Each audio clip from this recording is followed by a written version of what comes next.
నమస్తే రమగారు. నమస్తే జయ. ఏదైనా మంచి స్టోరీ చెప్తారా? చందమామ కథ చెప్దాం. పూర్వం ఒక పల్లెటూరులో ఓ తల్లి కొడుకు ఉండేవారు. వాడు కొంచెం మత్తు ఎక్కువ పాపం. పెద్దగా తెలివైన వాడు కాదు. మాధవుడు వాడి పేరు. వాడికి ఏ విషయమో తొందరగా అర్థమయ్యేది కాదు. ఏదైనా ఒక మాట 3-4 సార్లు చెప్పాలి వాళ్ళమ్మ. ఒరే కంచాలు పెట్టు, కంచాలు పెట్టు, కంచాలు పెట్టు అంటే కంచం అని కంచపుచ్చుకుని నుంచునేవాడు వాడు. పెట్టాలి పెట్టాలి అని చెప్పాలన్నమాట. అన్నీ 3-4 సార్లు బాగా విశదంగా గట్టిగట్టిగా అట్లా చెప్తే అర్థమయ్యి పని చేసేవాడు. కానీ పని తక్కువే. ఎంతసేపు అరుచుకుంటూ ఎవరు చెప్తారు? ఏదో చెప్పింది చెప్పేది, లేనిది లేదు. అలా మా పిల్లాడికి మతి లేదని వాళ్ళు ఊళ్ళో వాళ్ళంతా వాడిని ఎక్కిరిచ్చేవాళ్ళు. సామాన్యంగా ఉండేవాడు.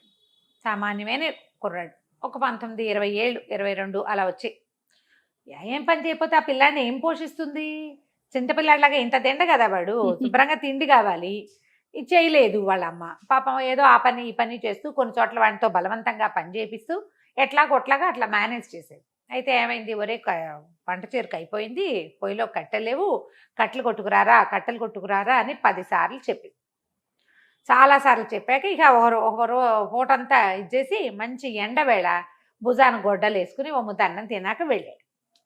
అన్నం తిన్నాడు, గొడ్డలు భుజాన్ని వేసుకుని అడవిలోకి పోయాడు. పోయేసరికల్లా ఏమైంది? ఒక చోట వాడు వెళ్తూ ఉంటే ఎవరో ముగ్గురు పడుకుని కనిపించారు. చెట్లు దూరంగా ఉన్నాయి. వీళ్ళు ఎండలో పడుకున్నారు. ఓకే. అయ్యయ్యో వీళ్ళు పడుకున్న చోట ఎండ పడుతోంది, వాళ్ళు చెట్టు కింద పడుకోలేదు ఎందుకు అని ఊహించలా వాడు. వీళ్ళ మొహాల మీద ఎండ పడుతోందని ఏం చేశాడు? ఈ గొడ్డలతో పాటు ఒక చిన్న కత్తి ఉంటుంది వీళ్ళకి. ఏంటంటే కంచె ఏదైనా చెట్టు ఎక్కడైనా ఇరుక్కుందనుకో, ఈ కమ్మ కత్తి అంటారు, వంపుగా ఉంటుంది, అర్థచంద్రకారులు. అది పెట్టి లాగితే కొంకి కత్తి, అది లాగితే వస్తుంది. ఆ కొంకి కత్తి పెట్టి చుట్టూతో ఉన్న 4-5 చెట్ల తాలూకు అంతంత కొమ్మలు కొట్టి కొమ్మలు నరుకొచ్చి వీళ్ళు పడుకున్న చోట వీళ్ళ మొహాల మీద ఎండ పడకుండా పాతిపెట్టాడు. వాడికి ఆ బ్రెయిన్ ఉంది. మామూలు పనులు లేవు కానీ ఈ తెలివి ఉంది. అయితే వాళ్ళకి మొహం మీద ఎండ పడకుండా నీడ పడేసరికి మెలకు వచ్చింది. ముగ్గురు కళ్ళు తెరిచి చూశారు. ఎవర్రా అబ్బాయి నువ్వు? ఏమిటి ఇవన్నీ ఎందుకు పాతిపెట్టావు అని అడిగారు. మీ మొహం మీద ఎండ పడుతోంది, పడుకున్నారు కదా, పాపం ఎండ పడకుండా చేస్తే మీరు హాయిగా పడుకుంటారని పెట్టానన్నాడు. అనేసరికలు ఎంత మంచివాడివిరా నువ్వు ఏదనుకుంటే అది అవుతుంది పో అన్నారు. అనేసరికలు వీడికి ఓసారి చెప్తే అర్థం కాదు కదా, వాళ్ళు ఏదో చెప్పారు అనుకున్నాడు. వీడి దారిని విడిపోయాడు. ఆ కొమ్మలు ఈ చెట్లు ఇవి అవి మొత్తానికి నరికాడు. పెద్ద మోపయింది. సాయంత్రం వాళ్ళమ్మ చెప్పింది 4 రెమ్మలు నరుకు రావద్దు, బాగా పెద్ద కట్ట తీసుకురాదు. అక్కడి నుంచి ఓ తాడు మళ్ళేసి అంత మాత్రం పనులు వచ్చు వాడికి. తాడు ఏదో బోర్లో దోపు తెచ్చుకున్నాడు. తాడు మళ్ళేసి కట్టాడు. కట్టేది పెద్ద దుంగలాగా అయింది. వీడు దాన్ని లేపలేకపోయాడు. దాని మీదకి ఇట్లా పడుకున్నాడు. పడుకొని ఏమనుకున్నాడు? నేను ఈ దొంగను మోసుకెళ్ళలేను, ఈ దొంగే నన్ను మోసుకెళ్ళిపోతే ఎంత హాయిగా ఉంటుంది అన్నాడు. అనంగానే వాడు మర్చిపోయాడు. కానీ వాడు ఏదనుకుంటే అది అవుతుంది కదా. దొంగ రయ్యమని లేచింది. వీడు నిర్ఘాంతపడితే లేచి వచ్చేస్తుంది. ఆ కట్టెల మోపు అమాంతం లేచి ప్రయాణం చేయటం మొదలుపెట్టింది వీడింటికే. ఈ దొంగే నన్ను ఇంటికి తీసుకెళ్ళిపోతే బాగుండనుకున్నాడు. ఇంటి వైపు ప్రయాణిస్తుంటే వీడు తెల్లబోయేట వాడికి అర్థమైంది. ఇందాక వాళ్ళు ఏదో అన్నారు, అదే ఇది ఏమో అనిపించింది కానీ బాగా తెలియలా. ఇంటికెళ్ళి అమ్మకి చెప్తే అమ్మ ఏదైనా చెప్తుంది. ఆ దొంగ మీద ఏం చేశాడు? పడుకున్నవాడు కాస్త అట్లాగే లేచి చక్కగా కూర్చుని ప్రయాణం చేయటం మొదలుపెట్టాడు. అంత తెలివి ఉందన్నమాట వాడికి. కూర్చున్నాడు, చుట్టుపక్కల చూస్తున్నాడు, నవ్వుకుంటున్నాడు. ఇంతలో ఏమైంది? వీడు ఊళ్ళో కదా ఉంటాడు. ఓ రాజుగారికి పెద్ద బంగళా ఉంది. ఆ బంగళా మీద కానీ వీళ్ళు వెళ్ళాలి. ఆ బంగళా పై భాగంలో యువరాణి కూర్చున్నది. సాయంకాలం అయింది కదా, బయట కూర్చుంటారు ఆడపిల్లలు. చుట్టుపక్కల జరిగే వీళ్ళు మనుషులు, గొడ్డు గోదా, చిలకలు పక్షులు ఇళ్ళకెళ్ళేవి, గొడ్లు ఇంటికెళ్ళేది చూడడానికి కూర్చుంది. దానికి ఈ దొంగ మీద ప్రయాణం చేస్తూ ఈ కట్టెల మోపు మీద ప్రయాణం చేస్తున్న కుర్రాడు చూసేసరికల్లా పక్క నవ్వి. ఊరికే కట్టెల మోపు ఎట్లా ఎగురుతోంది? మామూలుగా గబుక్కున హాస్యాస్పదంగా ఉంటే నవ్వు రాదా? నడుముకో గావంచ, నెత్తికో గుడ్డ, భుజానో గొడ్డలి కత్తి, కట్టెల మోపు ఎందుకు కూర్చున్నాడు, అదేమో రయ్యమని ఎగురుతోంది. పకాల నవ్వేసరికల్లా ఇతను అనుకున్నాడు, ఈ కుర్రాడికి ఏమనిపించింది, ఏంటి నన్ను చూసి నవ్వుతుంది. వెనక్కి తిరిగి చూశాడు. అమ్మాయి హాహాహా నవ్వేస్తుంటే ఇది కనుక నా పెళ్ళాం అయితే దీన్ని వంగ తీసి కుద్దను నన్ను చూసి నవ్వినందుకు దొంగమొహం అనుకున్నాడు. అప్పటిదాకా నవ్వుతున్న యువరా ముఖమొహం వేసింది, వాడికేసే చూడటం మొదలుపెట్టింది. వీడి దారిని వీడి ఇంటికి పోయాడు. వాళ్ళ అమ్మ ఆశ్చర్యపోయింది. ఇవన్నీ ఎట మోసుకొచ్చావురా? అదే నన్ను మోసుకొచ్చిద్దే అన్నాడు. వాళ్ళ అమ్మకి అర్థం కాలేదు, మాట్లాడకుండా ఊరుకుంది. కట్టెలన్నీ విడదీసుకున్నారు. చిన్న ముక్కలు చేయరాంది వాడు ముక్కలు చేశాడు. ఇంకా వాడేం పెద్దగా ఊహించల. అంత ఊహ ఉన్నవాడు కాదు. ఎప్పుడో ఓసారి ఒక ఊహ తడుతుంది పాపం వాడికి. ఇంతలో ఏమైంది, ఈ యువరాణి బికమొహం వేసుకుని అటు వాడు వెళ్ళిపోయిన వైపే చూస్తూ కూర్చుంది. నిట్టూర్పులు విడుస్తోంది. ఇక చిలకత్తలు చెప్పారు, ఇందాకటి దాకా నవ్వుతూనే ఉందండి, ఉన్నట్టుండి అమ్మాయి గారు ఎవరి మీదైనా మనసు పడిందేమో అట్లా బికమొహం వేసుకుని దిగాలుగా చూస్తోంది అనుకున్నారు.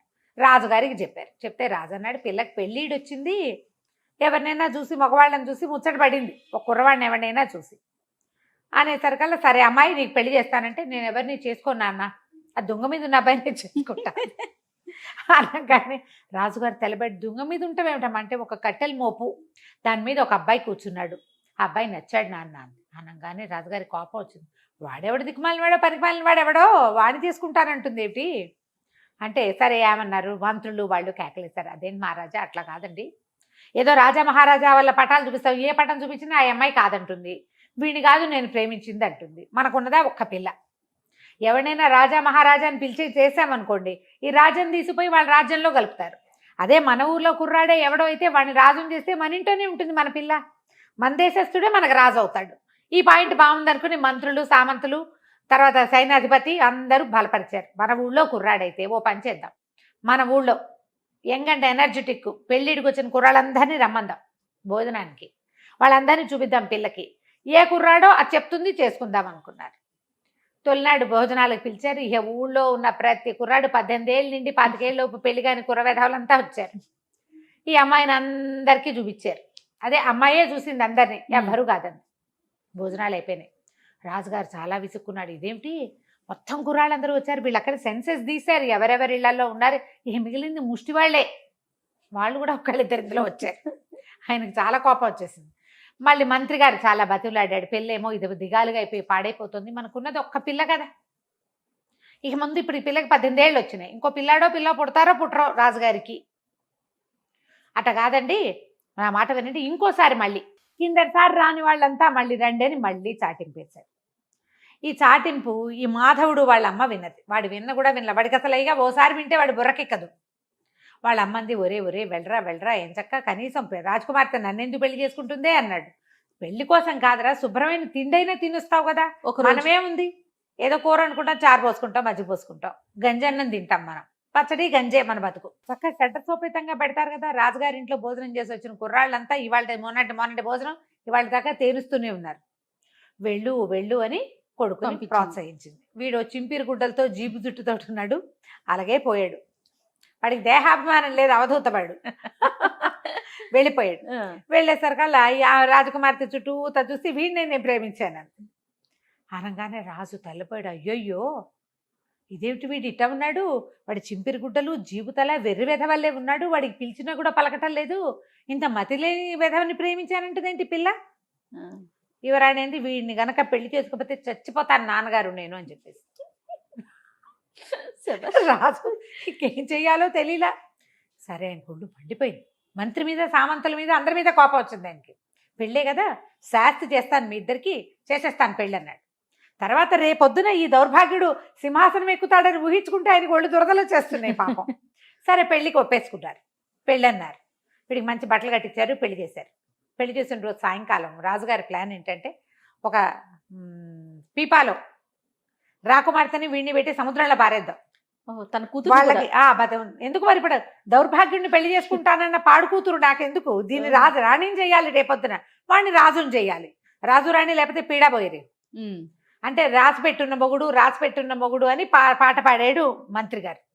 ఆ రాసి పెట్టున్న తనమేంటో చూద్దాం, బతికి బాగుంటే వస్తారు, లేకపోతే లేదు, ఈ మతలేని వెధవా, ఈ శృతి లేని పాట ఈ పిల్లది అని చెప్పేసి సరే పెళ్లి చేస్తా. పెళ్లి అయిపోయింది. పెళ్లి అయిపోయాక వీళ్ళని పీపాలో కూర్చోబెట్టి సముద్రంలో దింపేస్తారనే విషయం యువరాణి చెలికత్తలకి తెలిసిపోయింది. వాళ్ళు ఏం చేశారు, అయ్యో యువరాణి ఆకలికి ఆగలేదు, ఓ పని చేద్దామని ఆ పీపాలో కూర్చోబెట్టేటప్పుడు పీపాలో దింపారు. వీళ్ళని దింపగానే ఓ ఇంత మూట తినుబండారాల మూట ఎత్తి ఒళ్ళోకి విసిరేశారు. పీపా సీల్ చేసేసి సముద్రంలో పడేశారు.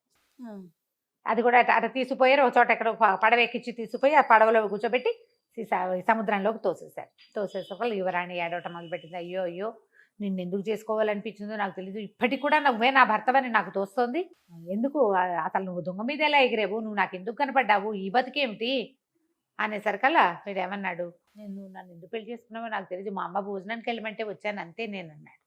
అనేసరికల్లా సరే తినుబండారాలు తిందామా అన్నాడు. అనేసరికి అమ్మాయి అంది, ఇక ఇవి తింటే మాత్రం ఏం బతుకుతాం మనం, వీటికి ఈ పీపాపుకి కంతలు ఉంటే గానీ గాలి లోపలికి రాదు, బతకం. కంతలు కనుక ఉన్నాయా నీళ్లు కూడా లోపలికి వస్తాయి, బతకం. ఇక బతికేదేముంది అని వలవలా ఏడ్చింది. చచ్చిపోతాం, నువ్వు పని అయిపోయింది, అనవసరంగా నీ బతుకు నువ్వు రోడ్డు మీద అయినా బతికేవాడివి, వృధాగా నీ మీద ఎందుకు మనసు పడ్డానో తెలియకుండా నేను నిన్ను కూడా చంపేస్తున్నానంటే అప్పుడు ఈ కుర్రాడికి జ్ఞాపకం వచ్చింది. మరే ఒకరోజు ఆ దొంగ నేను మీద ఎగిరాను చూడు, ఆ రోజు పొద్దున ఒక 3 పెద్దవాళ్ళు అక్కడ కనపడ్డారు.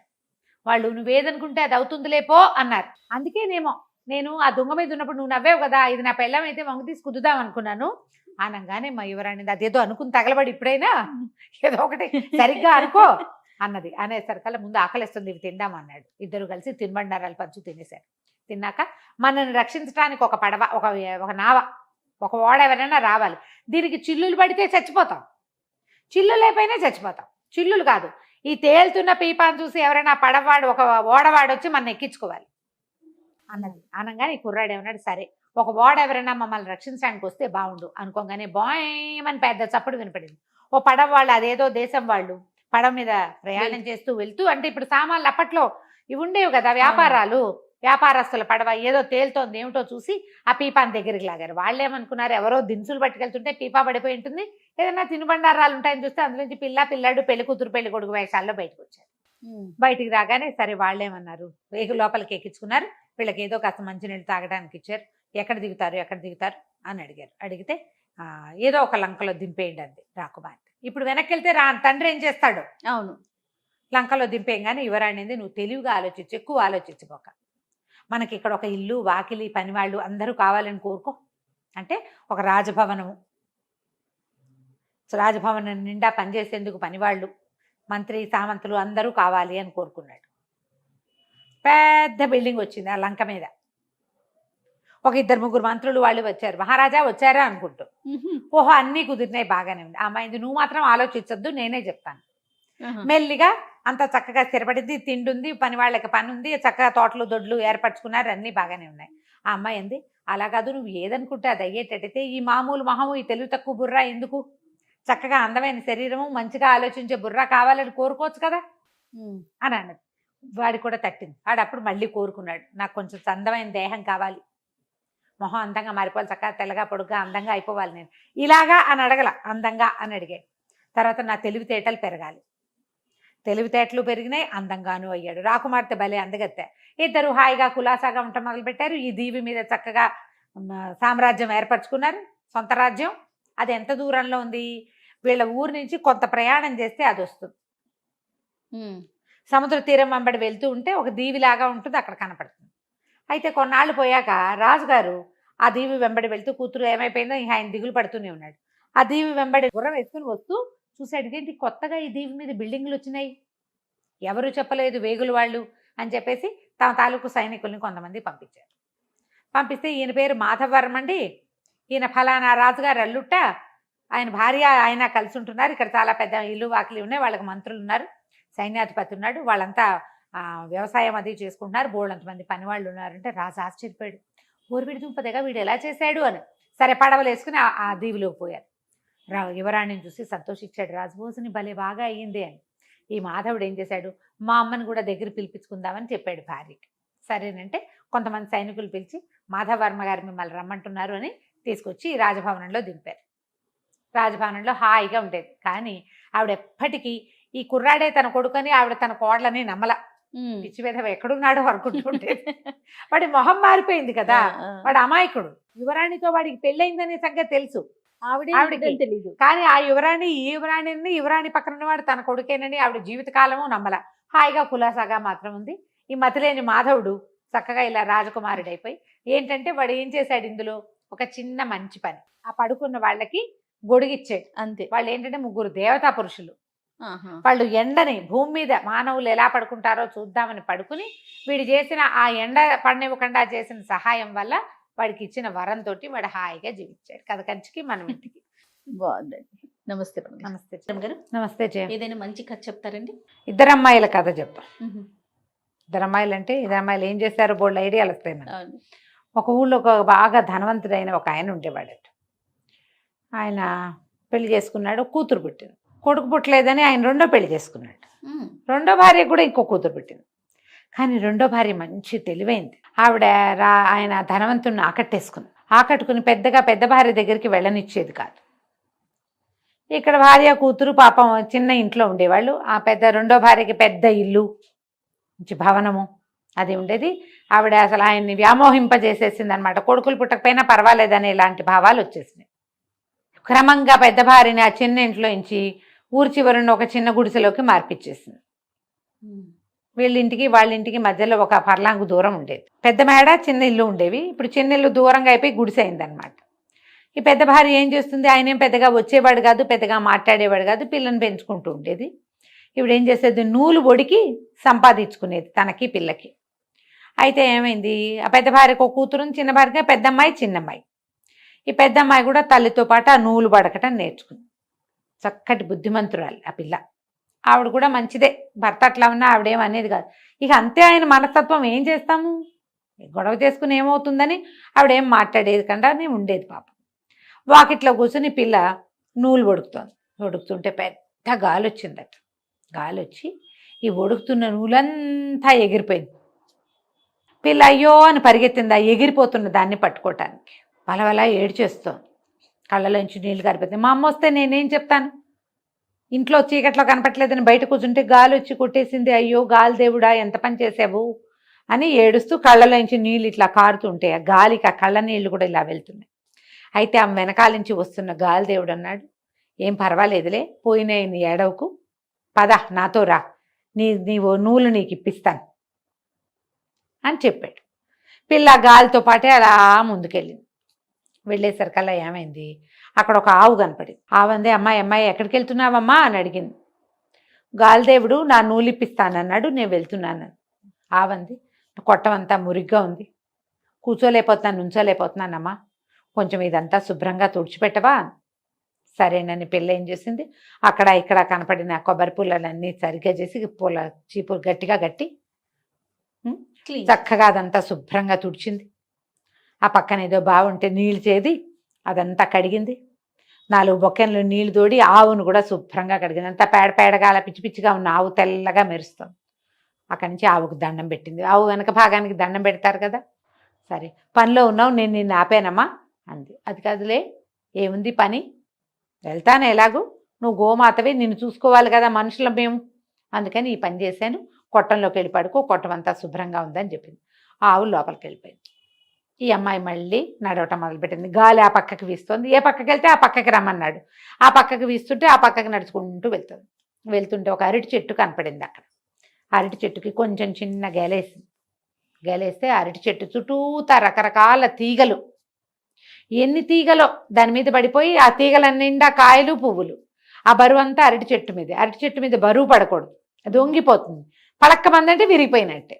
ఆ అరటి చెట్టు కేకేసిన, అమ్మాయి ఎక్కడికి వెళ్తున్నావు, నా దగ్గరికి రా, నాకు పని ఉందని. అరటి చెట్టు పీలుస్తోంది కదా, పాపం గేల కూడా వేసిందని దగ్గరికి వెళ్ళింది. ఈ చుట్టూతా ఉన్న తీగలన్నీ తీసేవా, నేను ముయ్యలేకపోతున్నాను, నా గేలే పడింది, ఇది చచ్చిపోతున్నాను నేను అనగానే పిల్ల ఏం చేసింది, కొంగు దొప్పుకుని ఆ చుట్టూతా ఉన్నవన్నీ మొక్కలన్నీ పీకేసి ఆ పైన ఉన్న తీగలన్నీ చేసి చుట్టూతా అరటి చెట్టు చుట్టూ ఏం ఉంచకూడదు, అదే ఉండాలి. అప్పుడు పిలకేసేసారు, అది గేలేసేసరికి పిలకేస్తుంది, ఆ గెల వచ్చేసరికి పిలక ఎదుగుతుంది, దాని రకం అది కదా. గ్యాప్ లేదు అరటి చెట్టుకి, చుట్టూతా అంతా ఖాళీ చేసేసి చాలా నీకు ఇది సరిపోతుందంటే సరిపోతుంది, నువ్వు ఎక్కడికి వెళ్తున్నావని. నా నూలంతా ఎగిరిపోయింది, గాలిదేవుడు నాతో రా, నూలు ఇప్పిస్తానన్నాడు, దానికోసం అని వెళ్తున్నాను అంటే, సరే నీకు మంచి జరుగుతుంది, వెళ్ళమంది. అరటి చెట్టు ముందుకెళ్తుంటే ఒక గుర్రం కనపడింది. ఆ గుర్రం చెప్పింది, ఓ అమ్మాయి ఎక్కడికో పరిగెట్టుకుంటూ వెళ్తున్నావు, ఇట్రా, నా మీద ఈ జీన్ ఎంత బరువుగా ఉందో, ఈ జీన్ ఓడదీసి కింద పెట్టవా అని అడిగేసరికల్లా సరే. ఈ అమ్మాయి ఏం చేసింది, నువ్వెందుకు మొయ్యలేకపోతున్నావు అంది. నేను కడుపుతో ఉన్నాను, ఈ జీన్ బరువు మొయ్యలేకపోతున్నాను, వేసేసి వెళ్ళిపోయాడు రాజకుమారుడు, తీయి అది మొత్తం తీసింది. ఆ జీన్ తీయటం కూడా కష్టమే, పిల్ల నానా తంటాలు పడి ఆ జీన్ ఓడదీసి కింద పెట్టింది. గుర్రం అమ్మాయి అని గాలి పీల్చుకుని, నీ దారి నువ్వు వెళ్ళు, నువ్వు ఎంతో మంచిదానివి, నాకు ఎంత సహాయం చేసావో అని బోల్డ్ మెచ్చుకుంది. సరే పిల్ల ముందుకు అట్లా వెళ్తుంటే ఇక గాలి ఏం చేసింది, ఒక పెద్ద బిల్డింగ్ లాగా ఉన్న చోటకి ఈ అమ్మాయిని తీసుకుపోయి లోపల అమ్మలగన్న అమ్మ ఉంది, నువ్వు వెళ్ళు, నీ నూలు నీకు ఇస్తుందా అనేసరికి ఈ అమ్మాయి లోపలికి వెళ్ళింది. లోపల ఒక ముసలి మా అమ్మ కూర్చుని ఉంది, చక్కగా ఉంది. ఆవిడ ఈ అమ్మాయి గాలి అంత ఎగిరిపోయిందిగా, రాట్నము నూలు ఒడుకుతున్నది అన్నీ ఎగిరిపోయినాయి. అది పట్టుకుని ఇట్లా ఒడుకుతుంది. ఈ అమ్మాయి చూసింది, అమ్మ నా నూలు నాకు ఇప్పించవా అని అడిగితే, ఎందుకు ఇప్పించను, చక్కగా ఇప్పిస్తా.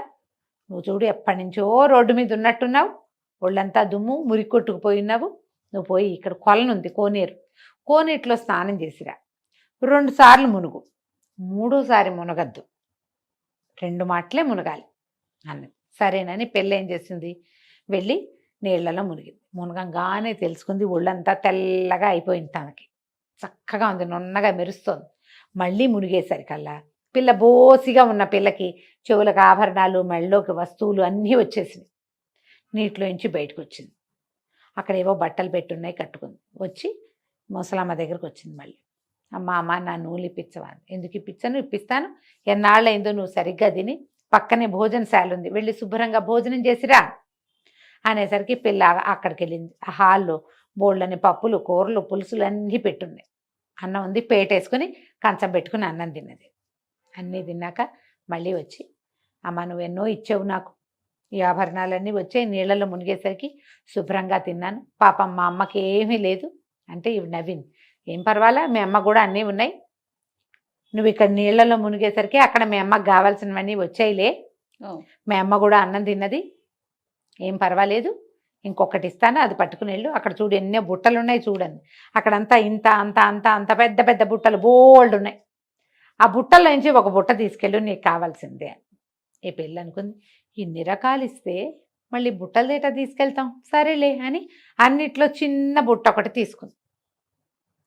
బుట్ట పుచ్చుకుని, ఈ బుట్ట జాలమ్మ వెళ్ళిపోతానంటే ఆవిడ నవ్వింది. ఆ నూలంతా ఇట్లా చుట్ట చుట్టి ఉండ చేసి చేతిలో పెట్టింది.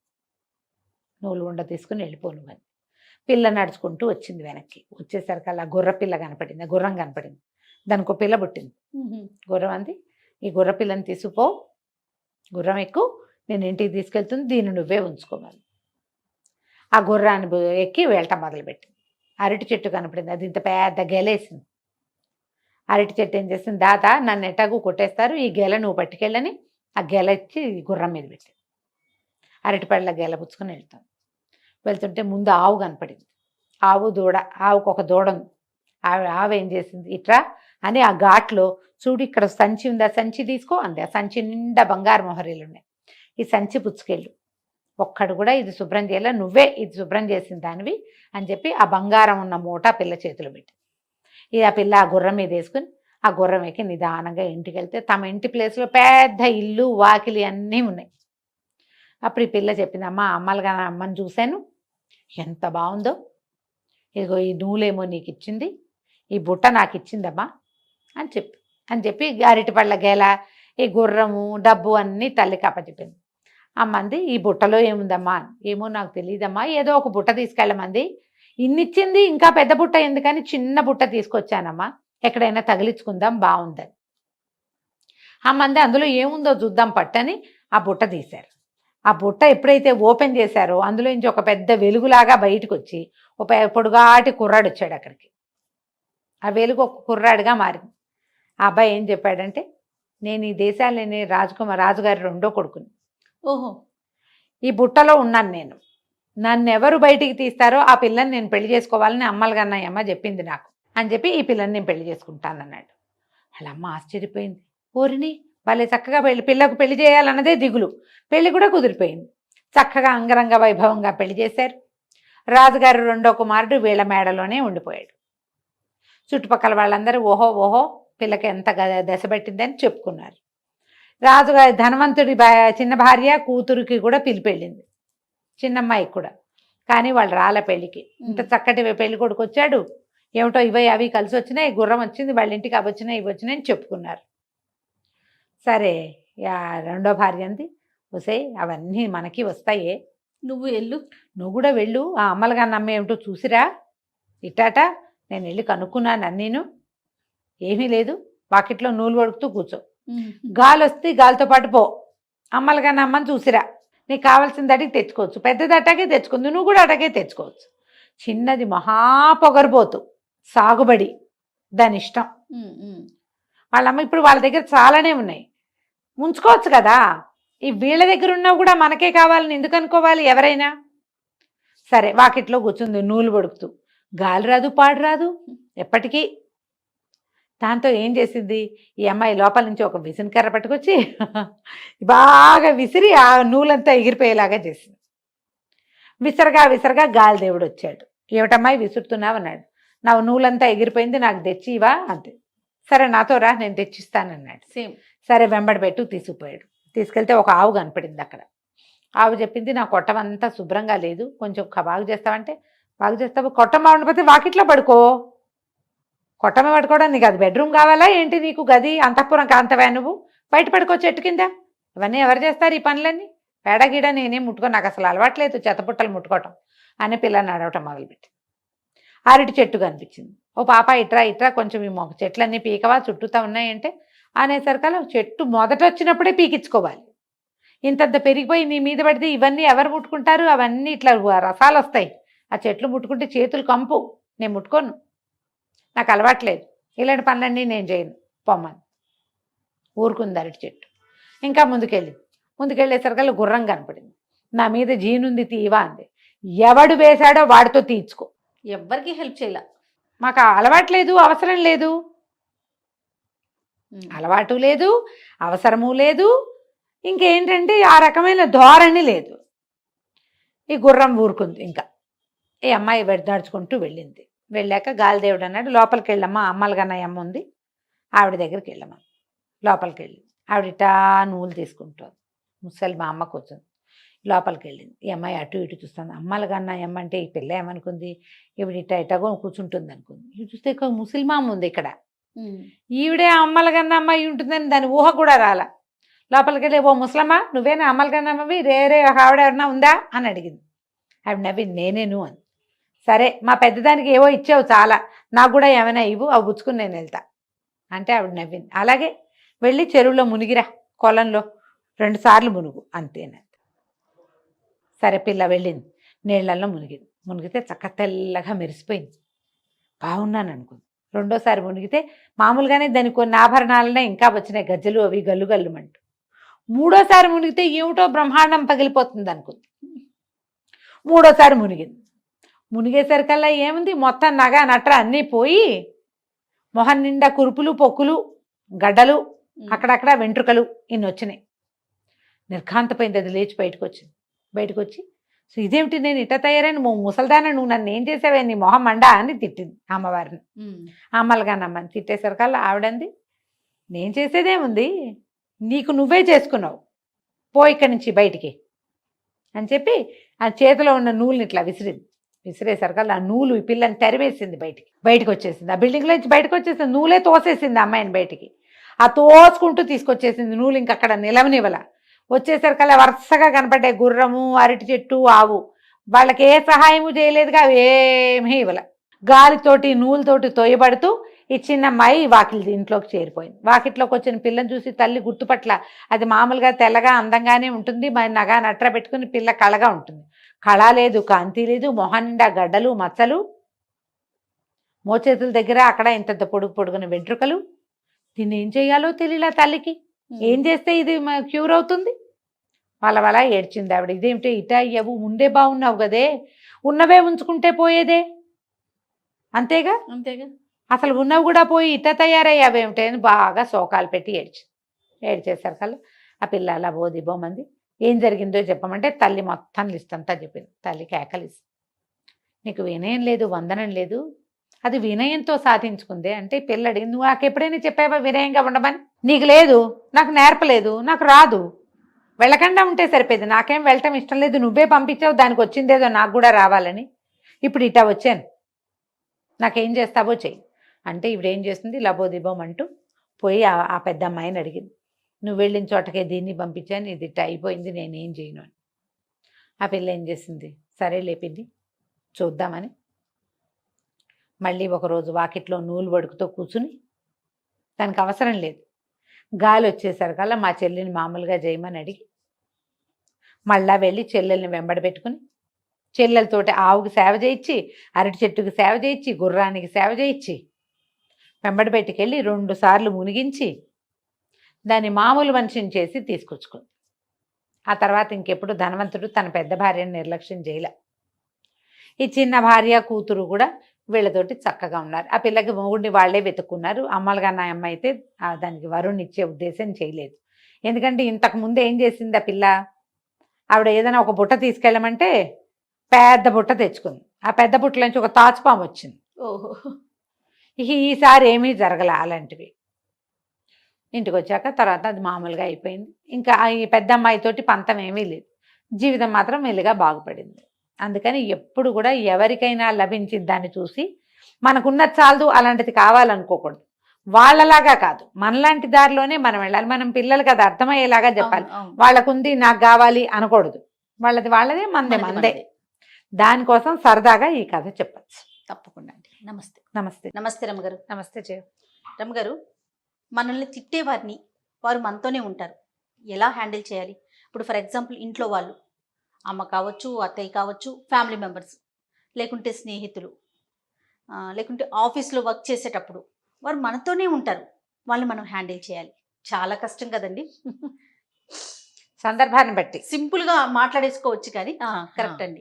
మామూలు మాటలు వేరు.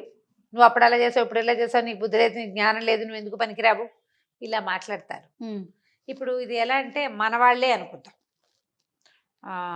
మన అమ్మ, ఆవిడకి మన లోటుపాట్లు అన్నీ తెలుసు. మనం ఎక్కడెక్కడ రాంగ్ స్టెప్స్ వేసాం, ఎక్కడెక్కడ పప్పులో కాలేసాం, ఏవేవి చెడగొట్టేసాం, ఎంత సమయం వృధా చేసాం, డబ్బు ఎంత పాడు చేసాం మన అమ్మకి తెలుసు. అమ్మ తిట్లన్నీ దీవెనలే, అవన్నీ మన మంచికి. అమ్మ నాన్న ఓకే. అక్కడి నుంచి మన అత్తగారు కూడా ఇదే పొజిషన్లో ఉంటుంది. అవును. కాకపోతే మనం దాన్ని తీసుకోలేకపోతాం. అమ్మ తిడితే తీసుకున్నట్టు అత్తగారు తిడితే తీసుకోగలమా? క్యారెక్టర్స్ని బట్టి మారిపోతూ ఉంటుంది కదండి. జనరల్గా మారిపోతుంది. అక్కడి నుంచి సిచ్యువేషన్ని కొనసాగనివ్వకుండా తిట్టేవాళ్ళు కొంతమంది ఉంటారు. మీ అమ్మ మీ నాన్న దాకా వెళ్తారు. అవును.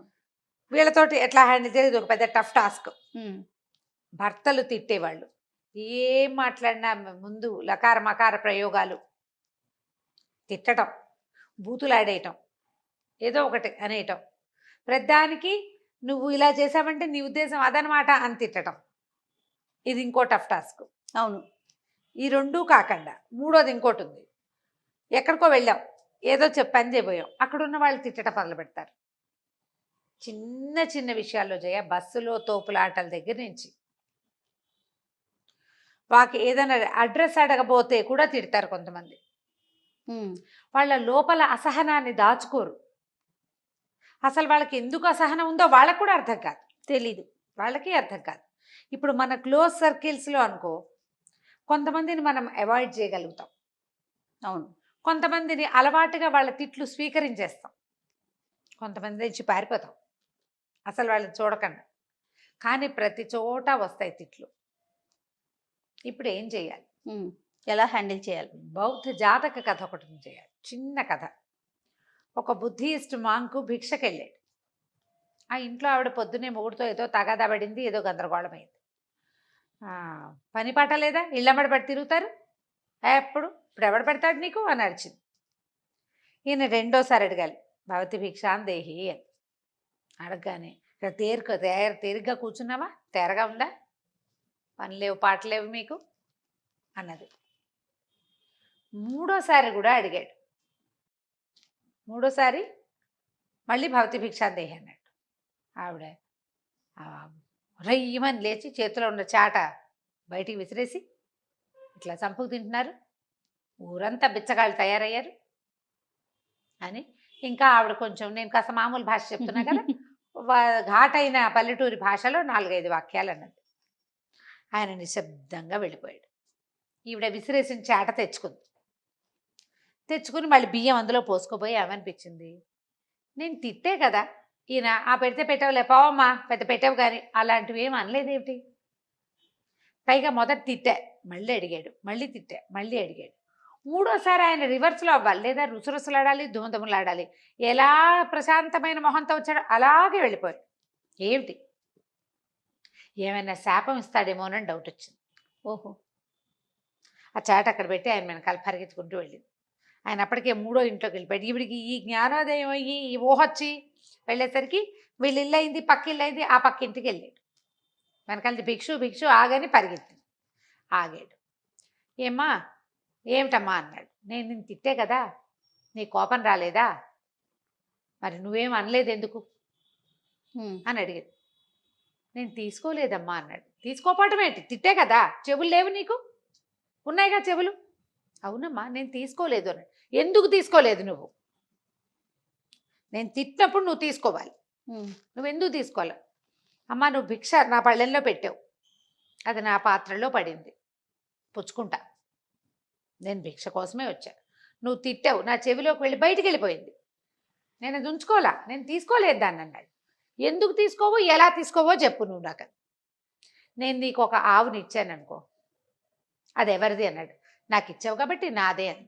నేను నీకు ఒక ఆవుని ఇస్తానన్నా, నువ్వు తీసుకోలేదు, అప్పుడు అది ఎవరిది, నీదే, నువ్వు తిట్టావు, నేను తీసుకోవాలా, ఆ తిట్లు ఎవరివి అన్నాడు. నావే అంది వెంటనే. ఇంతేనమ్మా అన్నాడు.